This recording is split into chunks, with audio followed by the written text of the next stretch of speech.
A lot of people outside. There's not a lot of spaces left. Is the sound reaching them? Can they hear this outside? Such a pity that some of them cannot hear Luangpa's talk. Now the Buddhist religion is cleaner. That there are someone that they have they left the monkhood because they misbehave. Quite a numbers of them.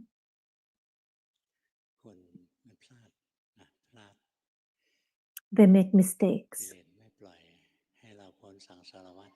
Defilement would not let us leave this cycle rebirth easily. The Lord Buddha already gave us instruction of how to escape this cycle rebirth, but many do not follow.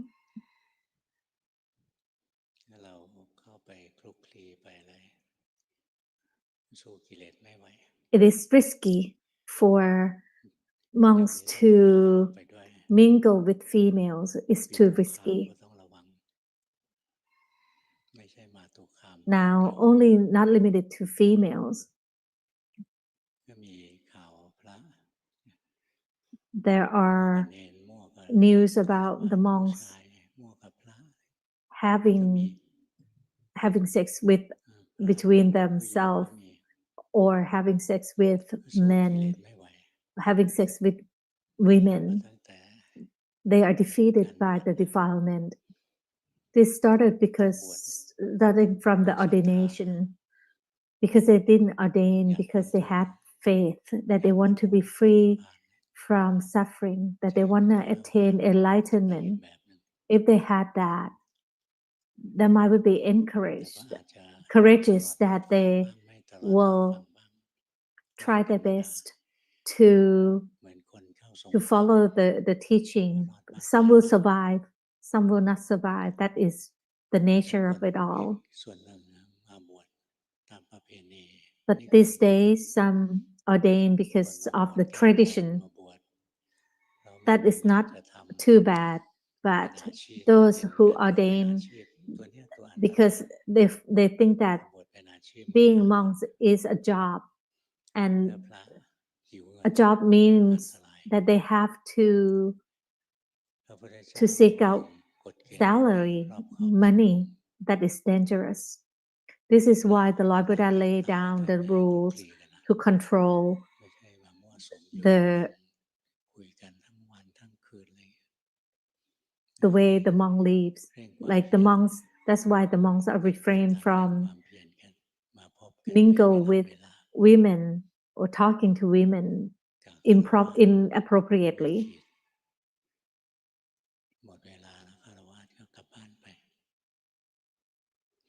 There are times limit for monks to talk to the lay people, and after a certain time they have to preserve themselves. If it's necessary, the monk can talk to the lay people with sati and samadhi. Those in the news, some ordained since when they were very young. They are innocent to the world, and they do not understand the world, so they are easily tricked. But if they follow the Buddha's rule, they will be safe. Another rule that the Buddha laid down the rule is about money. The monk cannot take money.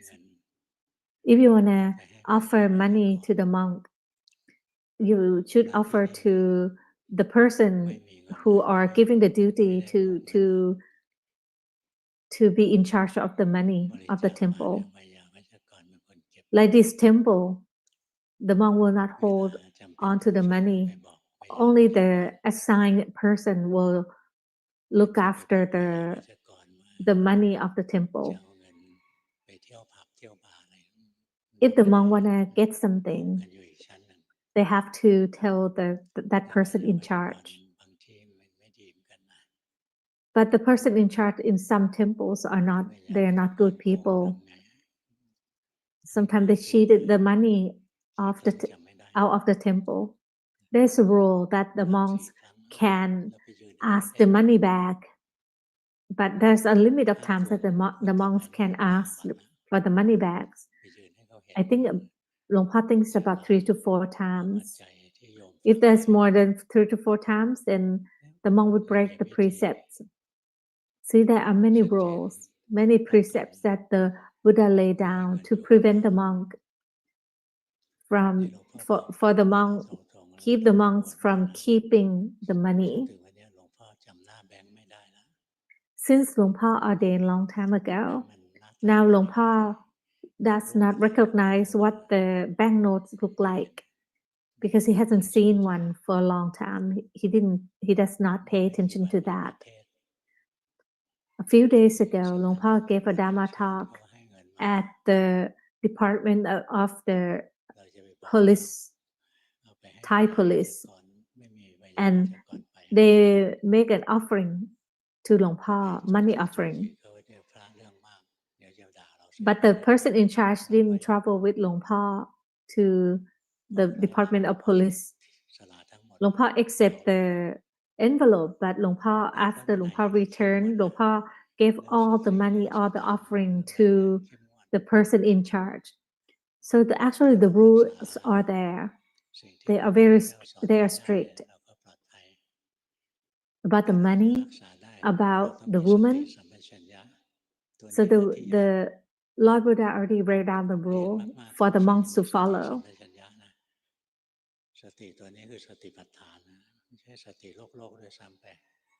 Those who practice need to have sati from the full foundation of mindfulness. It's not about learning. To have sati, one should know so what is appropriate, what is inappropriate. Those who learn a lot from text and never practice, they don't have anything to protect their mind. That's why they can be easily tricked by some woman. There's no way that a woman can trick Luang Por.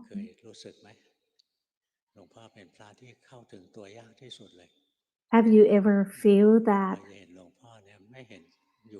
it is hard to reach to Luang Por? Luang Por never be anywhere by himself. There are always people surrounded him.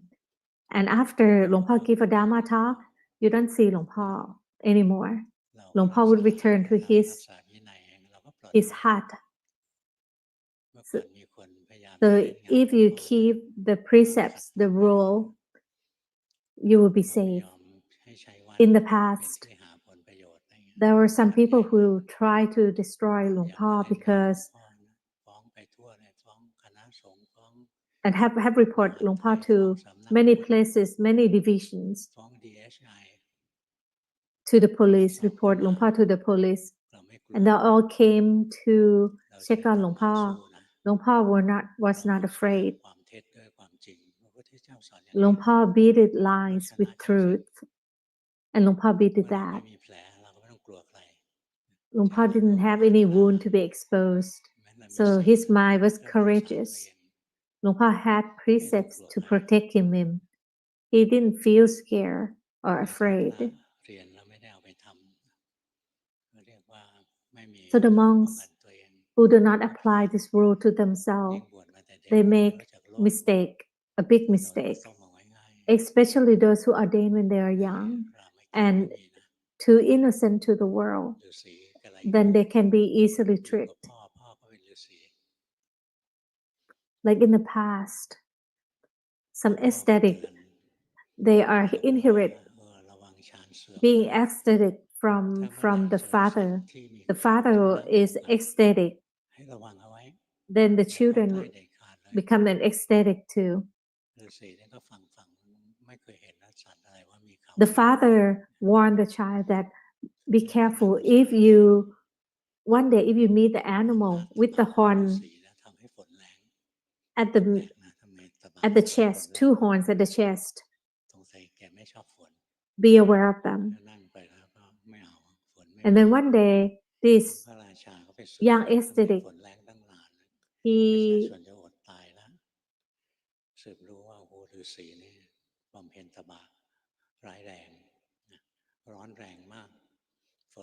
practiced a lot, and then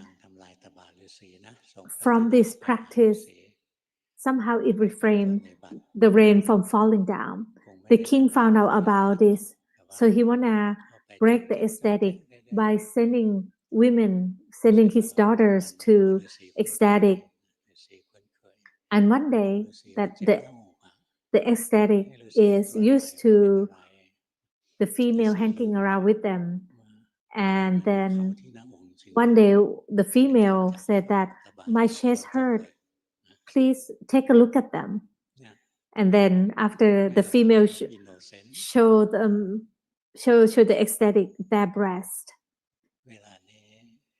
his practice deteriorate and the rain start to fall. Right now the Sangha is not the Sangha, sorry, the monk are weakening. So the lay people, we have to be strong. When you see a monk that makes mistake and we scold them and we say that we're not gonna make them offering anymore, we're not gonna believe them anymore, that's hurting Buddhism even more. Develop yourself, learn about Dhamma and try to understand Dhamma.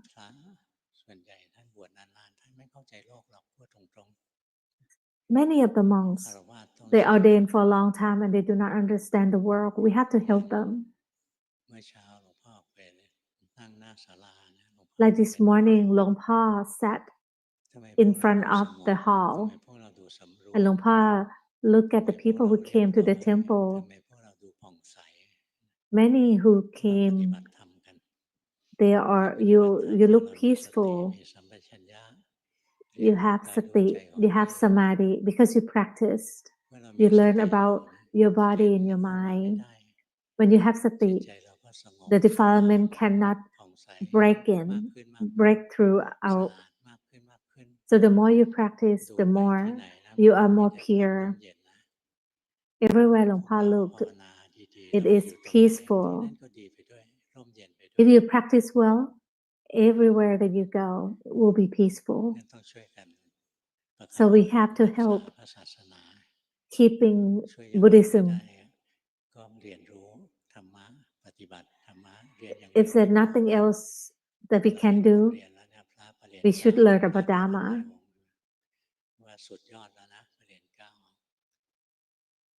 This day we can see that even the monks who study the text to the highest level, they are defeated by the defilement. So we have to practice and help the Buddhism. These days, Luangpu ask us to do at least 3 hours of walking meditation daily. If you cannot do 3 hours straight, you can divide the 3 hours into different parts. Like you can start from in the morning, you can walk just for an hour, and then throughout the day, a little bit by a little bit. And then at night, do the walking meditation for 1 hour to 1.5 hours. Those who do that, they have progress, have gained much progress, and they realize that themselves because they understand now how to practice. They understand how to do the walking meditation. They walk knowing the body and the mind. They see the body walking. When the mind stray, they know so. When the mind overfocused on the body, they know so. That is how to practice walking meditation. Just walk with awareness. Yesterday, Luangpo saw many people who came to the temple who learned with Luangpo for 20 years. And Luangpo started to give up on them because they haven't progressed, because Luangpo met them many times and they haven't progressed. And they met them on Friday. Luangpo met them on Friday. And Luangpo saw their progress. And Luangpo asked, what do you do? Do you walk for 3 hours? And they said, yes, we have walked for 3 hours. Walk with awareness. And then know so when the body walk, and know so of the changes of the mind. When the mind stray, they know so. When the mind overfocus on the body, they know so.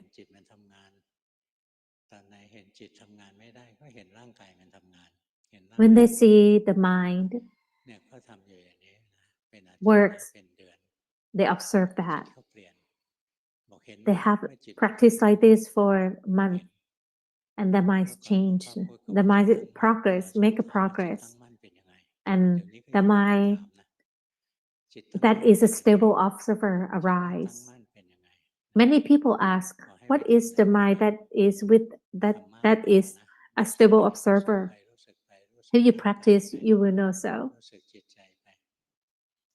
By practicing and knowing of the body and the mind regularly, then the mind will become a stable observer. Those who have the mind that is a stable observer, they'll attain samadhi without trying. And then happiness, peacefulness will arise on its own. And then they will also see that the aggregates separate.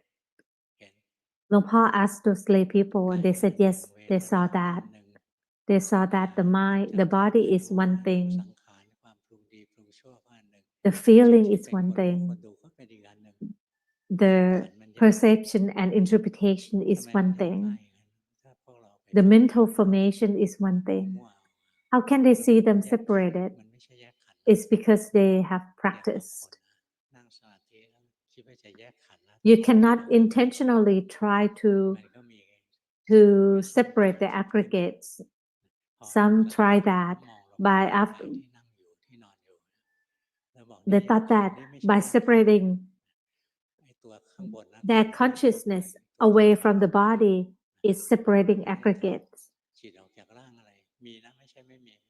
Luangpo didn't ask them to do that. It's actually not that hard to do, to separate your consciousness away from the body. But that is not separating the 5 aggregates. So how to separate the 5 aggregates? To separate the 5 aggregates is not difficult. If you have the right samadhi, right sati, then the 5 aggregate will separate on its own. For example, right now that you are listening to Luangpo's talk, you can feel that the body and the mind are not us, and they are not the same thing. The body and the mind, they are 2 separate things. When the feeling arises, the feeling is not us. It's just something that arises and tainted the mind. The mental formation is also not us. It is just something that arises and come in, and then it would fall. That it rises and it falls. To cultivate wisdom, it started from after your aggregates are separate.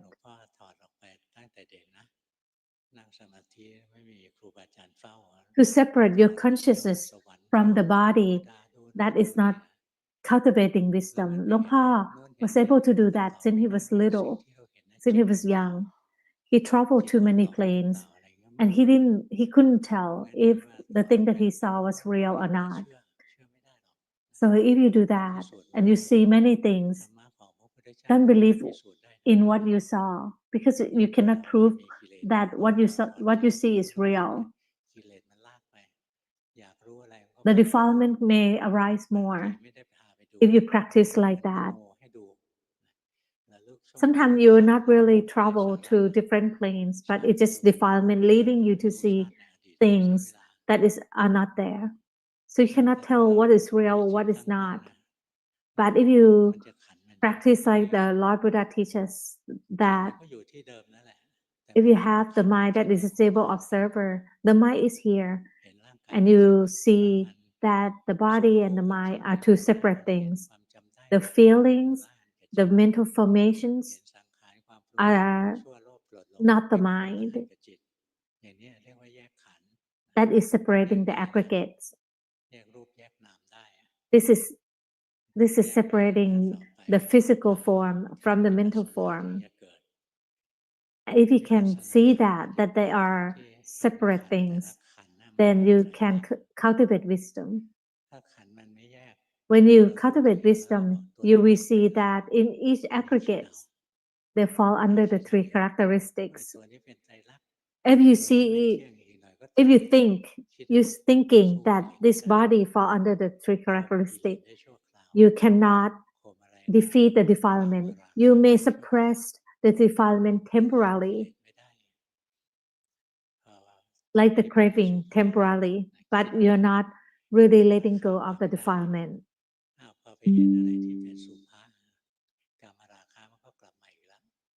Like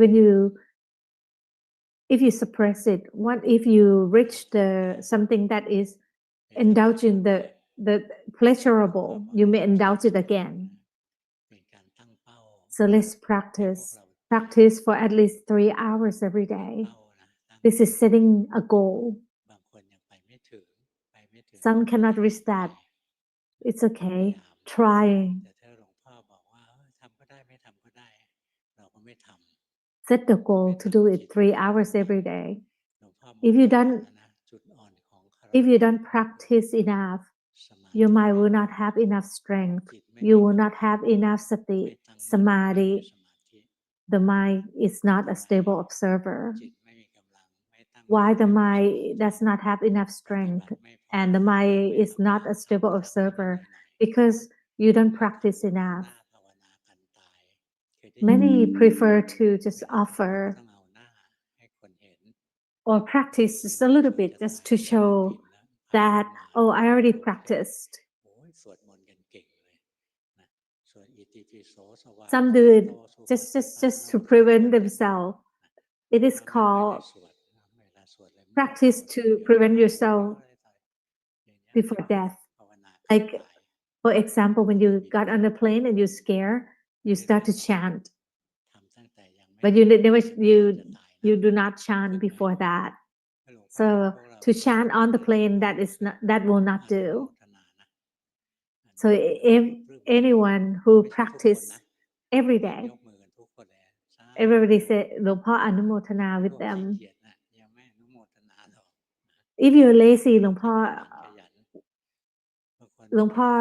does not Anumotana with you. But for those who practice diligently, practice every day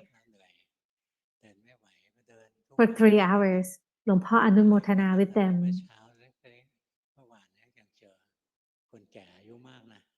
Lord Pa understand that some cannot do 3 hours straight. One of the cook at the temple, now she's able to do 3 hours straight every day. But to do the walking meditation, you have to practice correctly by knowing so of the body as the body walks. When the mind strays from the body, know so. When the mind over-focus on the body, know so.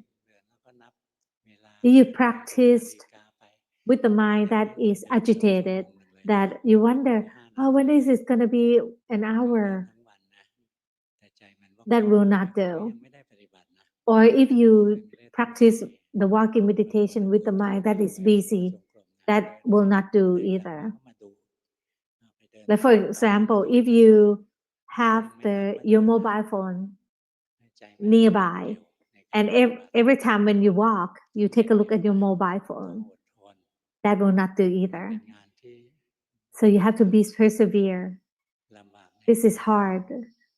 It's hard at the beginning, but you will enjoy the result. Nothing will give us happiness as much as Dhamma. But before we reach that point, you have to endure. You have to be persevere. Every day, set your mind to keep the precepts. Every day, set your mind that you will do the formal practice. You can sit or you can walk. At least set your goal to 3 hours every day.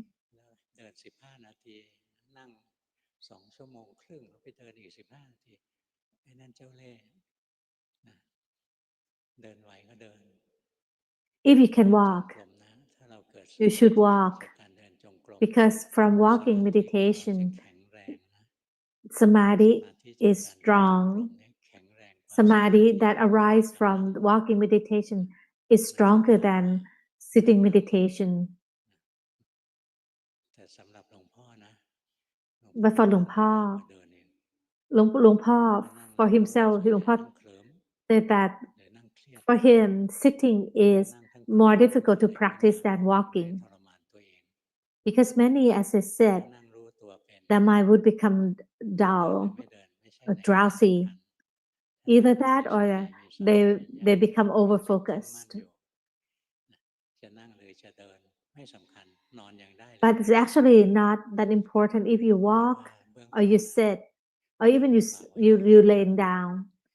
But the beginning, we should start by walking. If you do the walking meditation for 3 hours every day, it doesn't have to be 3 hours straight. Or you can walk for 45 minutes and sit for 15 minutes at a time and do it 3 times. Don't give up, and then your mind will gain strength. And then you don't have to ask Luang Por, what is the mind that is with strength? And you don't even have to ask Luang Por, what is a stable observer? If you're skilled at the practice, you can have the mind that is a stable observer in every posture that you do. Sit, walk, standing, laying down. You will be aware of all the things that you do. And the mind can also see the 3 characteristics all the time.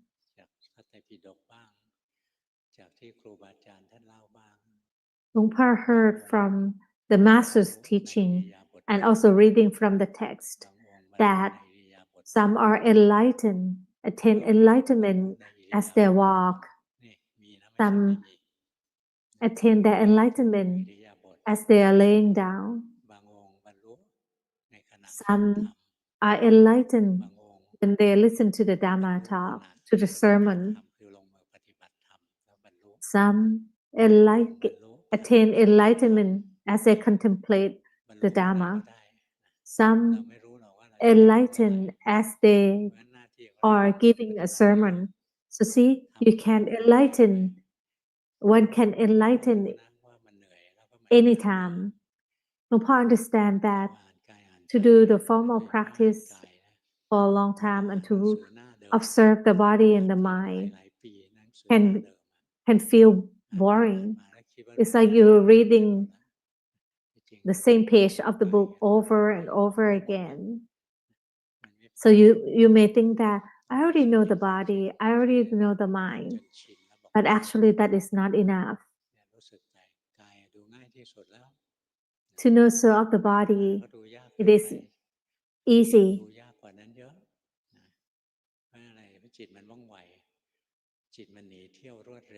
The mind can escape very easily, very fast. So it is harder to observe, but the body is always here. It doesn't change too quickly.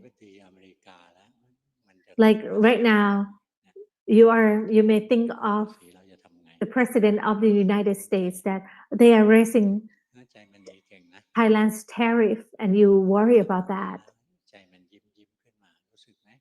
Some of you listening to this, and your mind smile. So read your mind. That is best. Read. If you cannot read your mind, then the soul of your body. Keep practicing, and then you'll be better and better. This morning, there was a girl. Actually, she's not that young, but Luang Por always think of her as a girl, as a young girl. She submitted homework. She saw that her mind is bound by a boundary. That was very good. That she saw like a mind has a boundary, has a shell, and the mind struggle inside. This girl learned from the nun, from Meshi Aranut. And she saw that the mind suffer.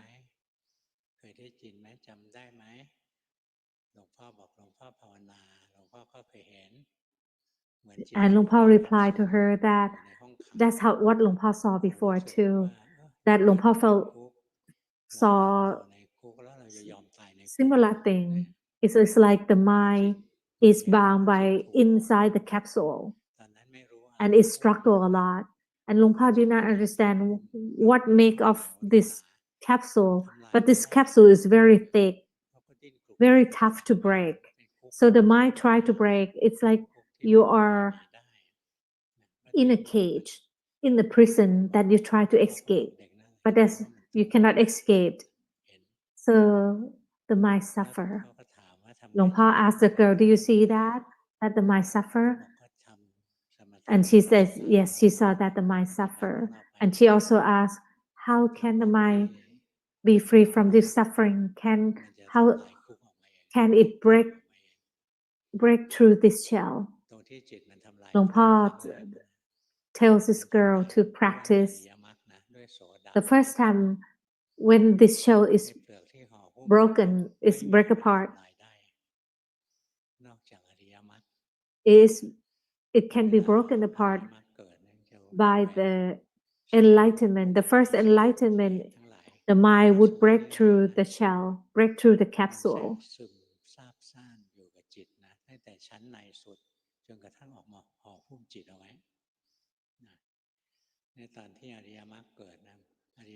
When the first enlightenment would, that moment, this wisdom would break the capsule, and then the mind will be brightened.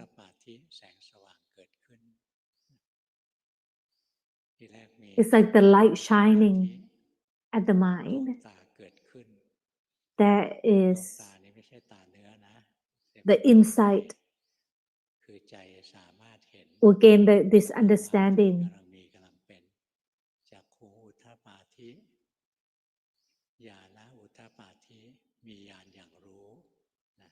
There is an insight that understand and see the phenomena that the mind has changed. There is a wisdom to see the three characteristics. There is the right view and see the noble truth.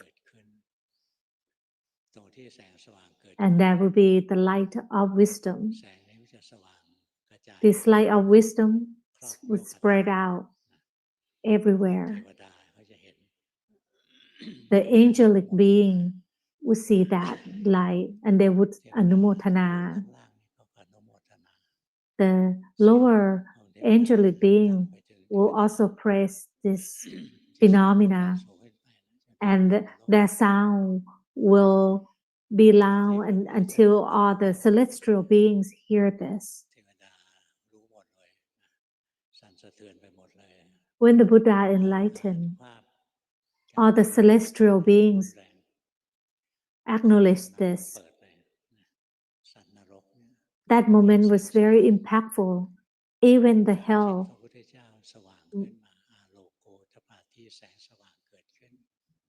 was shined by the light of the enlightenment of the Lord Buddha.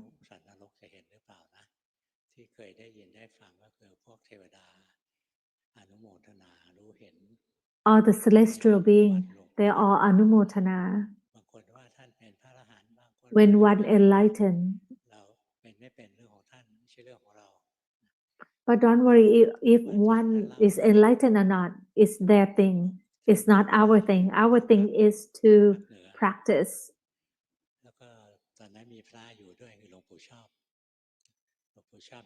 There is a story about Venerable Luangpu Chop who stayed with Luangpu Man.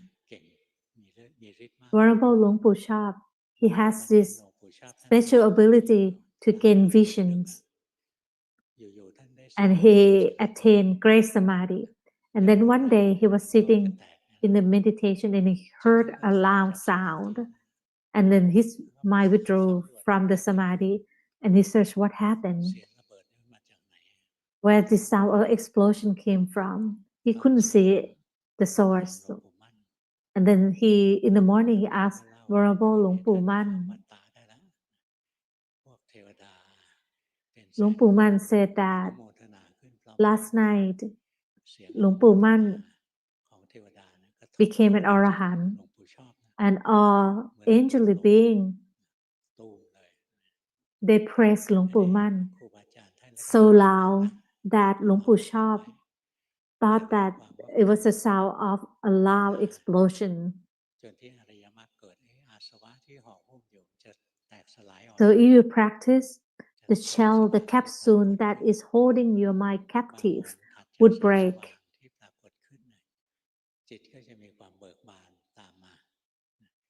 And when this capsule is break, the light of wisdom would shine.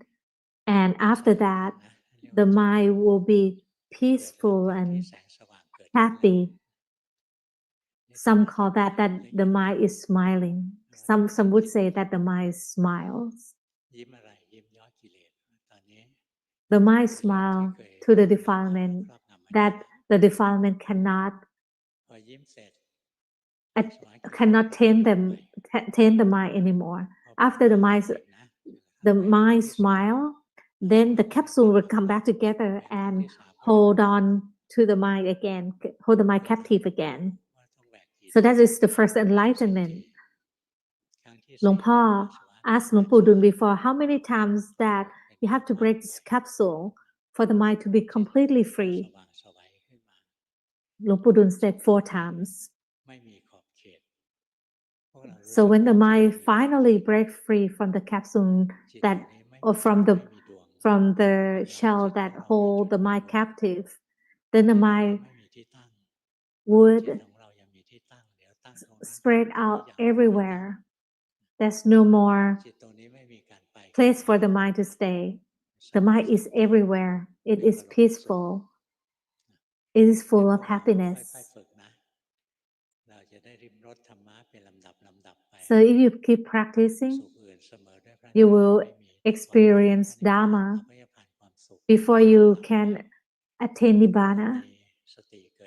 If you have Dhamma from the moment that you have sati, you have samadhi, happiness would arise.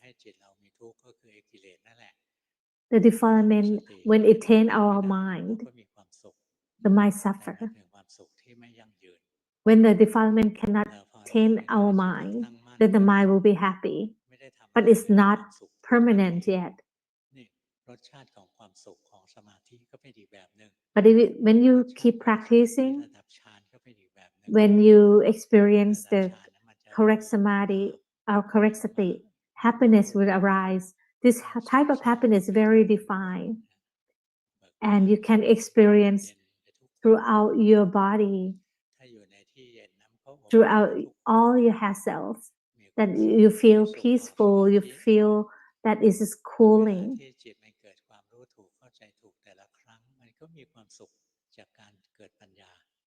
Every time the mind cultivates wisdom, happiness also arises. This type of happiness is very refined. It is like that you are becoming an adult. Like you have done hard work and now you're enjoying the result. For Arahant, their happiness is like there's no more work that they need to do. They just wait to receive their bonus at the end, which is Nibbana. When all the aggregates break, that is full of happiness.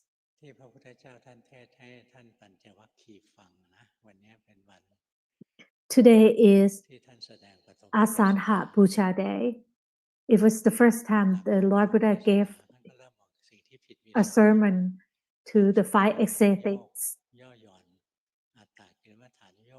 In his teaching, in his sermon, he said that to let the mind lost in pleasure or to do the self-mortification, those are not the right path.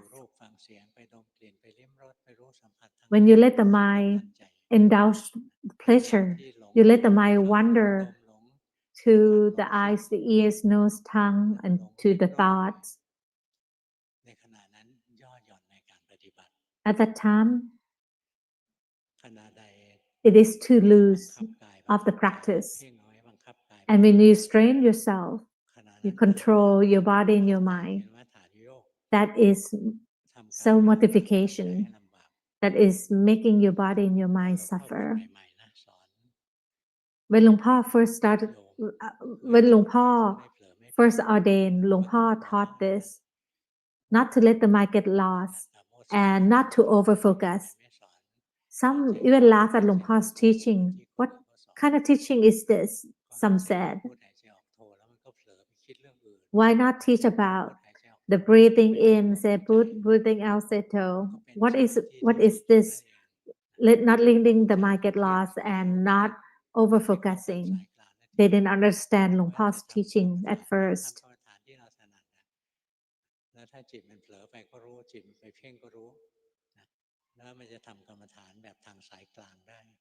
If to walk in the middle path is to know so when the mind strays and when the mind is overfocused.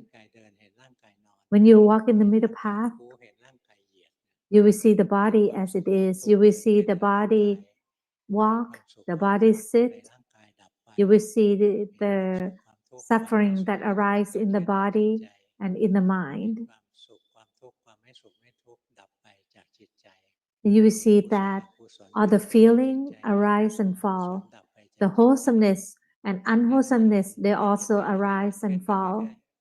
You will see things in more, as you practice, you will see the phenomenon more and more refined of the phenomena. So at first you can start with something that is more coarse, which is observing the body.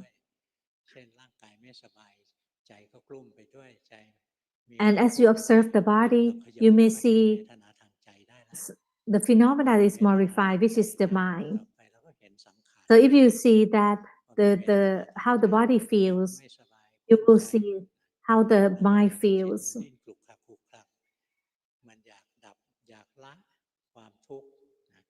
You will see that we want to be free from suffering and we want to retain happiness.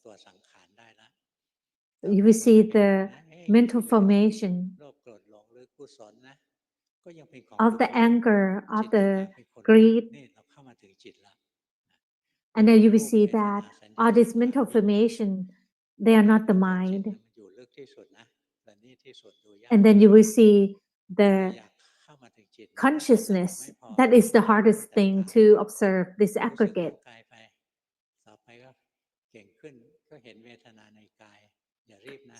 So let's start from what you can see. You can start from the body. So you see the physical form, and after you observe the physical form, you will be able to see the mental formation as well. For example, as you observe the body, as the nice wind flow to the body, and you feel cool, and the mind is happy, then now you can see that happiness arises as you feel the wind blow to your body. As you observe this, you will see also all the defilement arise and fall. The busy mind arise and then the busy mind fall. The mind that wander off, it rise and also fall. All the feeling arise and fall, arise and fall. As you see more and more of this,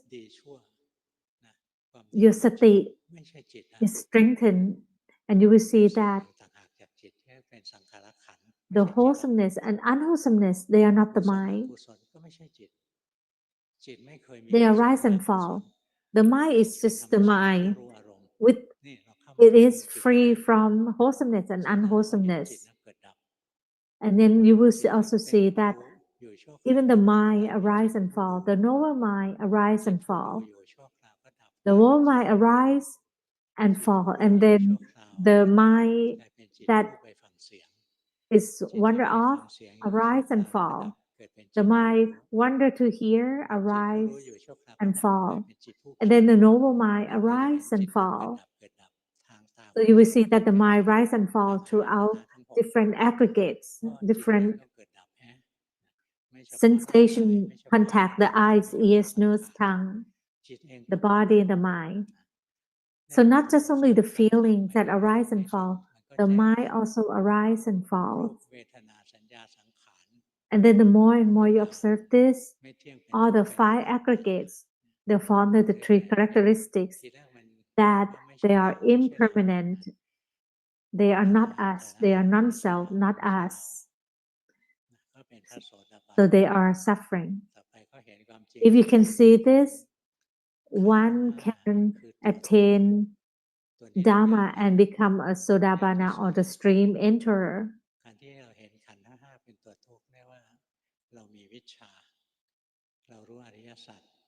To see that these 5 aggregates are suffering.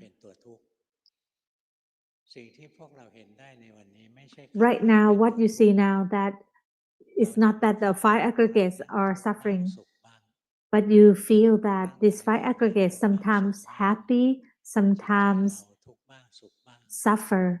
That your body sometimes is happy, sometimes it suffers. The mind sometimes is happy, sometimes the mind suffers. But you practice more and more, you will see that this body and this mind, there's nothing but suffering. Sometimes it suffer a lot, sometimes it suffer less. When it suffer less, we thought this is happiness. So you keep practicing, you will see that sometimes the mind is, you thought that sometimes the mind is happy, sometimes the mind suffer. But if you keep practicing, you will see that there's nothing but suffering here. Sometimes it suffer a lot, sometimes it suffer less. When it suffer less, you think that, oh, now the mind is happy. This is the wrong view. The wrong view is that we thought that the thing that suffer bring us happiness.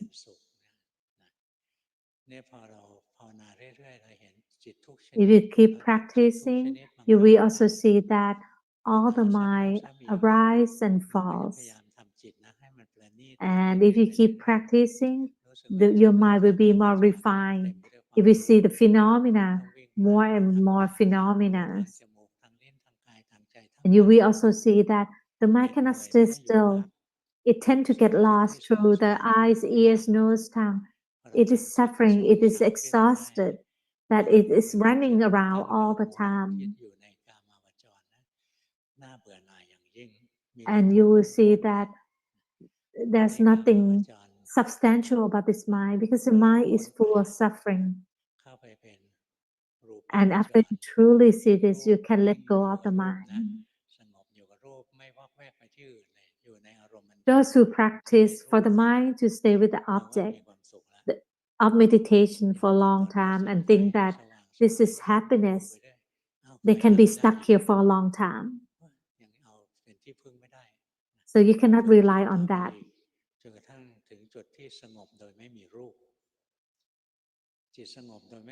Even until you practice, until at first you made the mind stay with the object of meditation, and to the point that the object of meditation disappear and there's nothing, there's no more physical form, just the mind. There was a monk who practiced and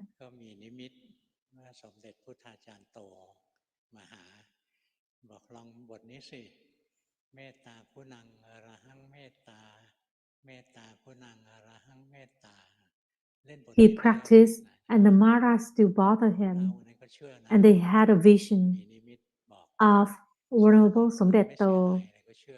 Venerable Somdetto said to that monk to use mantra Metta Kunang Arahan Metta. He cultivate metta or loving and kindness. And then the world disappear. There's no more body. There's only the mind left.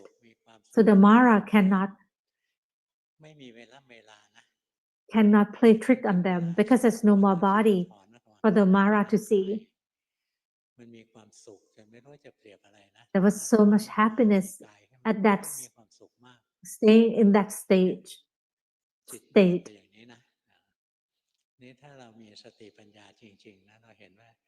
But if you are wise, even in that state, this state can arise and fall.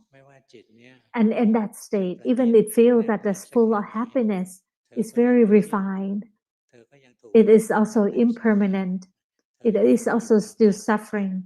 And it is also non-self.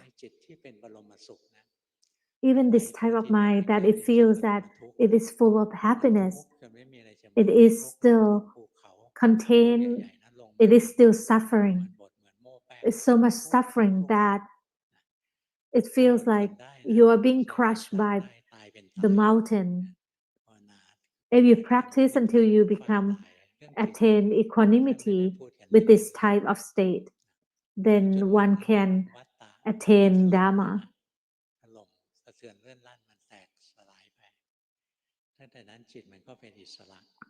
With that monk, after he attained equanimity and he see this, and then one day the mind is completely free.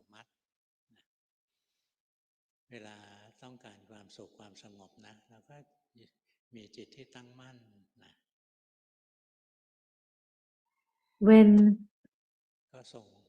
one wants to attain happiness, Arhat can go back to that place of peace to regain the strength. When Arhat sees something, like for lay people, when we see something, the mind goes toward that thing that we see. When we think of something, the mind goes toward our thoughts. Every time the mind goes toward those objects, the mind suffer. But for Arahant, the mind see, but the mind would not attach to the thing that Arahant see. So there's no more birth for Arahant because the mind refused to get attached to anything. So this is the path. And this path is still here for us to learn.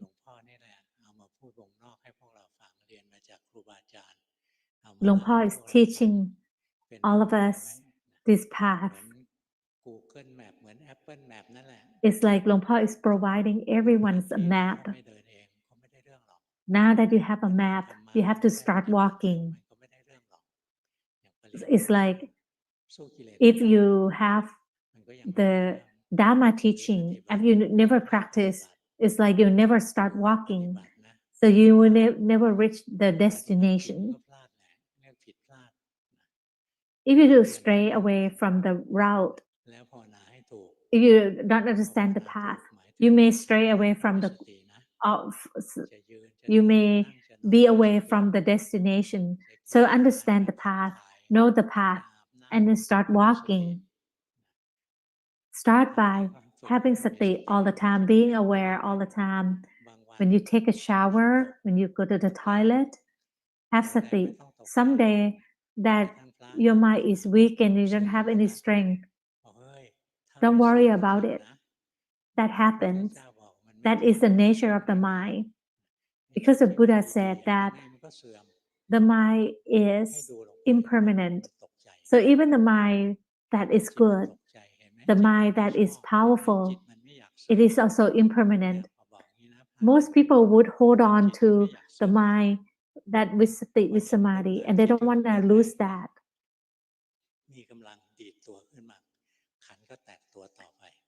But the mind deteriorates. That is the nature of all things. So when the monks see that, when they see that, then the mind regains strength on its own. So sometimes when you don't have the mind does not have enough strength, don't worry. Observe your body, the soul of the body. Practice without greed, without trying, wanting your mind to be good.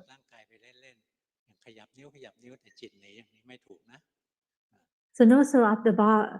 Like for example, you move your fingers, and you might wonder if you don't know. So that is not the right way to practice. Today, there's no homework reviewing.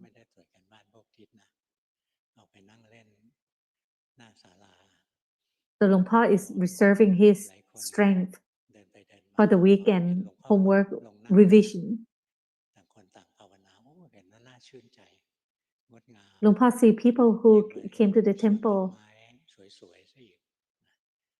Those people, they all practice. That is beautiful. It's like looking at the beautiful flowers. It's more beautiful than the feel of the garden of beautiful flowers. When Luang Po see people practice.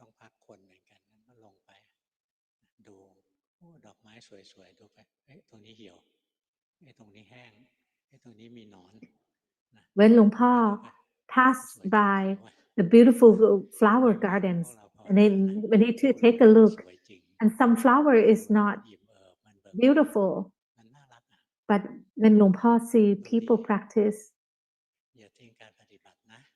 he sees that this is more beautiful than the flower garden. Don't worry about the people who are not behaving. It's not about us. Worry about ourselves. Practice.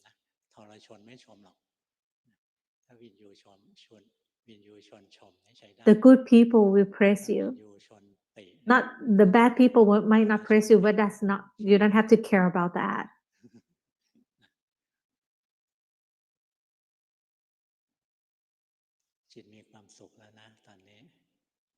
The mind is happy. Can you see that? Your mind is wholesome. Let's share this wholesomeness to other beings.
That's enough. If you notice that you might not know how to share the merit, how to share with other beings, you don't have to push the merit to others. Use the ordinary mind. Just think, for example, that you want to share the merit with your parents who already passed away. Just think of that face, think of them, and think that you want to share the merit with them. Some push the merit to, and then at first you pushing the merit, and then later you are more relaxed in sharing the merit. Use the ordinary mind when you share the merit. That is the best to share.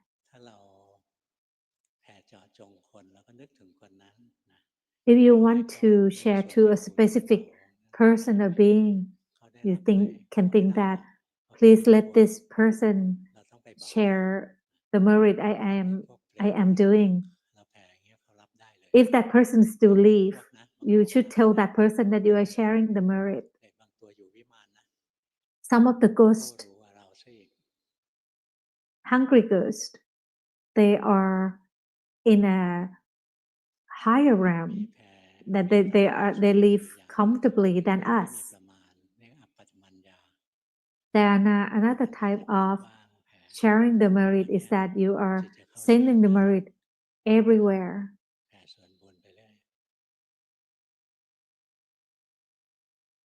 Like that, the mind can enter the deeper meditation or jhana. The mind is light and bright. You can have this as the resting place for the mind. Today, for those people who come to the temple, that you are making offering to the monks, or someone step on your feet, you forgive them. That is also making offering. Or if you in cafeteria, somebody took the food that you wanted, forgive them.